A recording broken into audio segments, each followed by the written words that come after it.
The date was September 17th, 1787, Independence Hall in Philadelphia, Pennsylvania.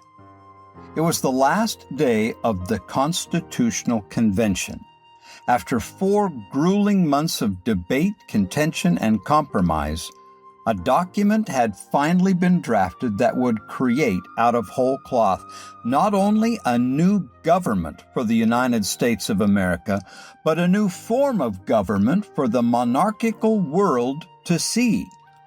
The American Revolution had been won, and the United States had established a federal government under the Articles of Confederation, but the new government lacked the strength, vigor, and authority to adequately govern the states and form a union. The United States of America, they were not united and were on an imminent course of self-destruction. Something had to be done to save the Union. Every state except one appointed delegates to attend a convention in Philadelphia. 74 in all were appointed. The convention started slowly on May 14, 1787, and gained traction as more delegates arrived. The doors and windows of Independence Hall were shut, and delegates were forbidden to discuss the proceedings of the convention outside the hall, lest the public become alarmed. And, well, the general public may have been panicked if they had known over the course of the summer how many times that convention fell into deadlock and impasse over the various issues. At times it seemed that the convention would fail outright, and the grand experiment in American democracy would die before it was fairly begun. But brilliant compromises and well-timed wisdom saved the convention. And now, at approximately 10 o'clock in the morning of September 17th, 1787, Benjamin Franklin, 81 years of age, asked for the reading of a prepared speech. Suffering himself with gouts and stones, he was in too much pain to stand and read it. Therefore, James Wilson read it for him.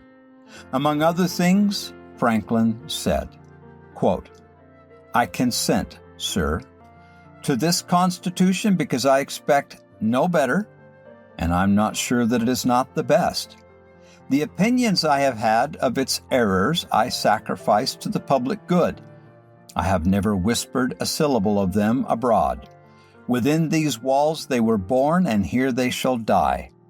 I hope, therefore, that for our own sakes, as part of the people and for the sake of posterity, we shall act heartily and unanimously in recommending this Constitution wherever our influence may extend, and turn our future thoughts and endeavors to the means of having it well administered."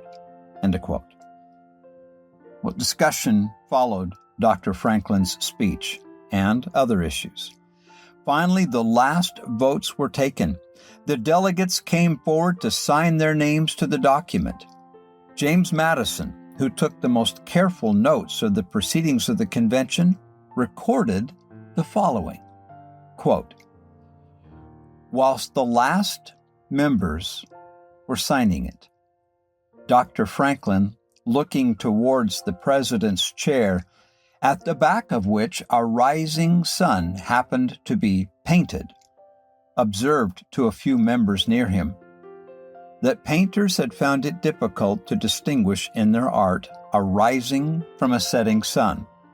I have, said he, often in the course of the session and the vicissitudes of my hopes and fears as to its issue, looked at that behind the president, without being able to tell whether it was rising or setting. But now at length I have the happiness to know that it is a rising and not a setting sun." End of quote.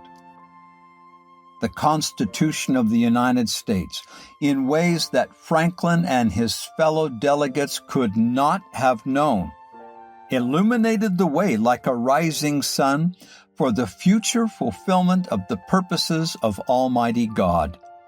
Franklin also said in the speech above that the government formed under this Constitution would only fail when the people became so corrupted that only despotic governments could rule them.